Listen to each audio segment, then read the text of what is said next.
So many people want to lose weight and they want to put in the work, but their minds force them not to by hearing little tidbits of factual information and then processing it in a way that keeps them complacent. So who cares? Why not do your own thing and let them say what they want?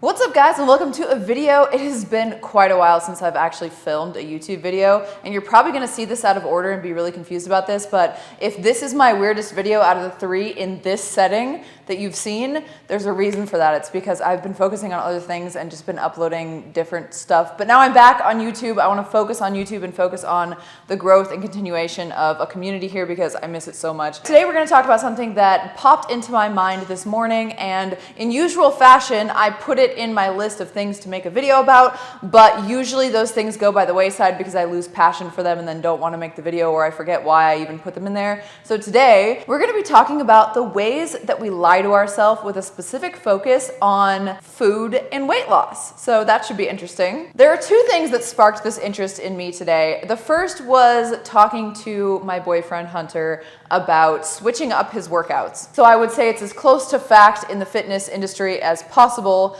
that there's no actual benefit to switching up your workouts that you're doing all the time versus sticking to one and progressively overloading your muscles. We're talking about muscle growth here. However, my wonderful boyfriend gets bored, which makes him lazy in his lifting, if he doesn't switch up his workouts every 3 months, which I started doing for him when we first met. This isn't even the main focus of the video, but it's a good sparking of the interest that I had in introspecting on the mind over the body. So two things can be true here. It can be factually accurate that it is better for progressing in muscle growth if you stick to the same workout and just keep pushing yourself harder and harder to achieve progressive overload on your muscles and improve your lifts. That can be true alongside the fact that we might not be strong enough mentally to do that and to keep progressively overloading without doing something to trick our brains a little bit. We're basically lying to ourselves here. And I told Hunter this. You technically don't need to switch up your workouts, but if you cannot continue to push yourself as hard, then the small detriment that you might get to switching up your workouts and your movements might be outweighed by how much harder you will push yourself because you're mentally lying to yourself that this exercise is new and making you grow faster. And I think a lot of people don't even think about this. They'll take little snippets of data or little snippets of information about things that are right or wrong, and they don't even consider that people inside of their own heads will do so many different little tweaks to change the outcome of their actual actions that they're not even aware of. And it's also something completely personal to the person. So you can't ever guess that little tidbit of information that you should stick to one workout and keep progressively overloading forever and not switch up your workouts all the time, that is better than just changing workouts every week and trying new things and getting excited about it. You can't just tell people that and push that into the world and expect people to take that and then be able to masterfully unmanipulate themselves to just be like, yes, I will put in the work because this will be better. Sometimes where you land, regardless of that fact, will be better if you allow yourself to do the mental gymnastics of motivating yourself the way that you see fit. And I've struggled with this a ton in my weight loss journey and my fitness journey. You guys have seen me go up and down, mostly down. I'm always trending down, but I would stay at a certain spot and then I would go down more and then I would go up a little bit and then go down more, and I did that for a few years. Thankfully got off that first 20 pounds that was like insane, but then stuck to that 30 pounds that I've now lost for so long, going up and down with it because like my brain would just find ways to trick myself into not doing what needs to be done or into doing it incorrectly and then telling myself I'm doing it correctly and then telling myself it must be something fundamentally wrong with me, like the way my body processes calories or something. And this in turn is the actual main topic of the video today. So many people want to lose weight. So many people want to do it and they want to put in the work, but their minds force them not to by hearing little tidbits of factual information and then processing it in a way that keeps them complacent. Let me give you an example. The idea that losing weight is not as simple as calories in, calories out, or energy in, energy out. That could be technically true, but it's also in the grand scheme of things very not true. So if I was to ever say, and it's probably going to be in the comment section of this video because people are going to get outraged as soon as I say it, if I am to say, no, it is that fucking simple, and use the pull yourself up by your bootstraps rhetoric, a lot of people in the comments comments will say like, but what if, but what if, but what if? But some people have thyroid conditions, but some people have a slower metabolism. Yeah, but is that you? Probably fucking not. The vast majority of people do not have any of these problems. And if you look at the objective measures, like if you actually look at how many calories you're intaking, how many calories you're expending, with things that we have, I'm not wearing it right now, but things like a Fitbit, MyFitnessPal, and stuff like that, if you look at that and then look at where you should be in the next 10 months, if you stuck to what they say will make you lose weight, you will factually be within 10% of what they say. Does this make sense? Okay, so let's say you input all of the information. You say height, weight, blah, blah, blah. I'm going to eat 1,000 calories, or that's kind of low for everyone almost, unless you're very, very small. So I'm gonna eat 1,500 calories a day, and I'm going to exercise this amount, and my basal, my resting metabolic rate is gonna have me burning this amount. And then you do the math and you go like, I'm going to stick to that for 10 months, and I'm going to lose 10 pounds. That's not realistic. I'm going to lose 20 pounds, let's say, at least, bare minimum. So the numbers will say that.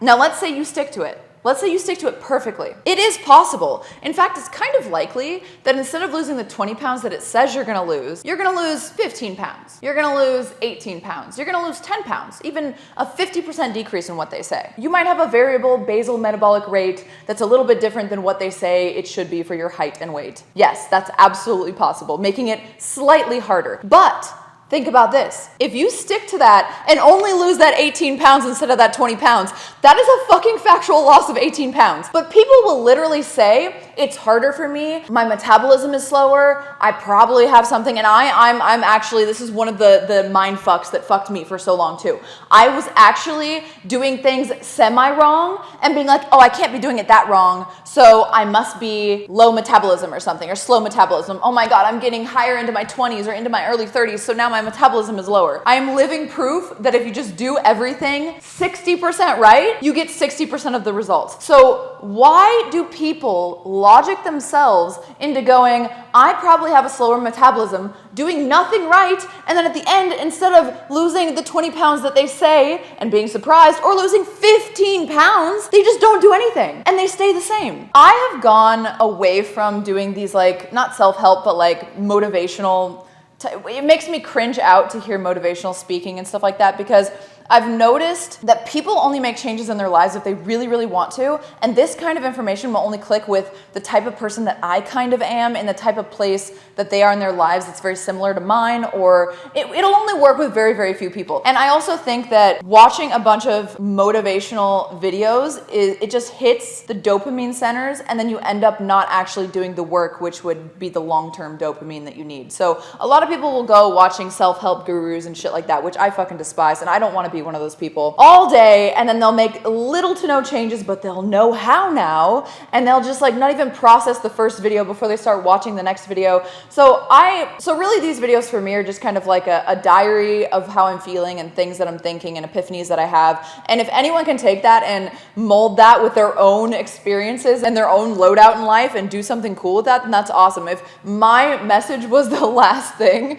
that just kicked your ass into actually doing something, fucking cool, but that's not what I'm expecting. I really just think it's so funny and so interesting how our brains can actually trick us into doing something like that, because yeah, like I said, no matter how bad your metabolism is, no matter how like what disease you think you have or might have, first of all, unless you're actually diagnosed with it, don't guess and then make it as an excuse to not do things. But second of all, even if you have all of those things, which make it way, way, way harder, the only outcome you're gonna have is a little less loss with a lot of gain of confidence, and you're gonna be closer to your goal. It doesn't matter if it takes you 10 years when it would take other people 3 years. The fact that you're actually making a noticeable difference because you're doing everything right is amazing. And the one thing that I would always like logic myself into, I would be like, okay, well, it looks like I'm kind of doing everything right. So I would look at my objective measures, and it would be like some weeks I would be over, some weeks I would be under, and I would look at it and my brain would be like, oh yes, this is mostly more under than over, so I should be losing weight. But I'm not, right? Because it basically evens out, and then there's that variable on top of it. There is a little variable that I might have a lower or faster metabolism. And so I'm just like, oh, there must be something wrong with me. Now I have to dip down into like 1,000 calories a day instead of 1,300 calories a day.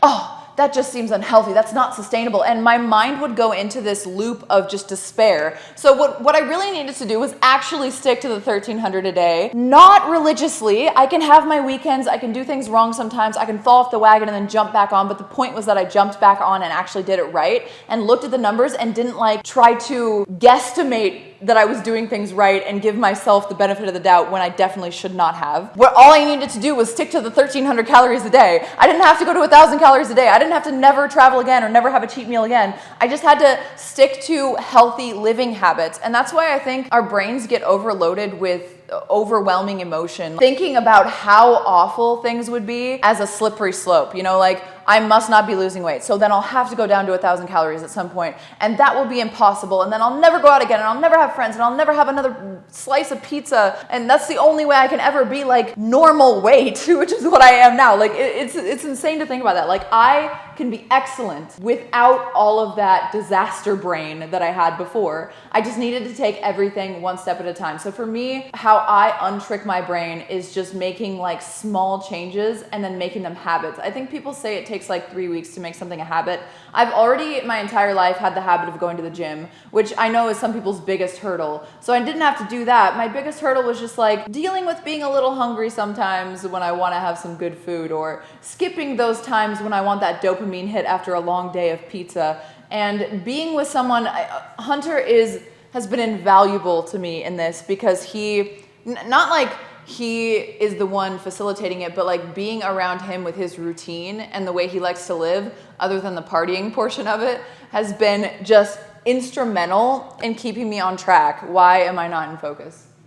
There we go. He likes a routine and he likes to be healthy, and we help each other. Like, with my knowledge of fitness and nutrition and working out and being super type A organized, I've helped him. And with him fostering a routine rather than being like, oh, you want a cheat meal on a Wednesday? That sounds great. Let's be spontaneous. I actually really do appreciate his boring vanilla routine, because it helps me so much. I don't know if I want to end this by saying like it's the small things. Try to be objective and don't let your mind like trick you or make your feelings just spiral out of control so you end up not doing anything. Anytime you see that an emotion or some logic or a data point is making you entirely complacent, reject that and just do something anyway. Like, at the end of the day, I guess just be like, it's not gonna work, but I gotta do it anyway because I'm gonna make this a lifestyle. Because you know what? Just trying, even if you have the worst thyroid condition in the world, picking up 3 healthy things and actually sticking to them and making those a fucking habit in your life, 10 years down the line, you will be so much healthier, happier, and if you wanna be skinnier. Life is like a marathon, not a race. And I think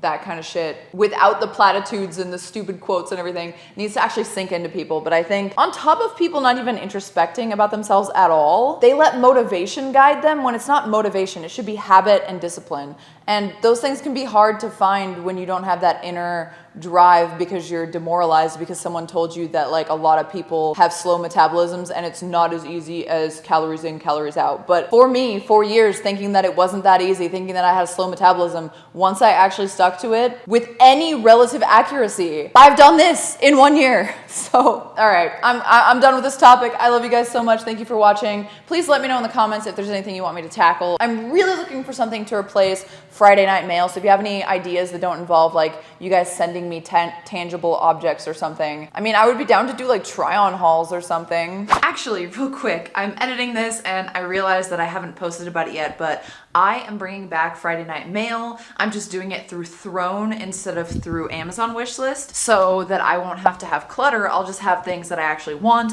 and I'm putting on there a bunch more outfits, cosplay, sexy things and things like that, so it's more of a try-on haul thing. But I do have nerdy goodies on there, things that I actually really, really want to put and implement into my stream room or my house, plushies I still really want. So whatever you liked to send me, I have a place for you to do it. It's throne.com, I think, /Tara Babcock. A lot of the Twitch streamers use it. A lot of people recommended it to me on Twitch, and I think we're gonna bring back Friday night mail if we can get some stuff going. The first thing that's sent to me will be the first time I make a Friday night mail, so if you wanna get me something, it will be linked down in the description. Also, one part of it I really, really did like when I had the P.O. box was getting letters from you guys. So now I have a new email address, Tara Babcock FNM, like Friday Night Mail, @gmail.com if you guys want to send me love letters and things that you want me to read on here that you want to make sure gets into the show, instead of me just like picking random comments. So hopefully we can get Friday Night Mail back. Everyone has been asking me. It's everyone's favorite. So I'm super excited to bring it back, and it's up to you guys whether it does.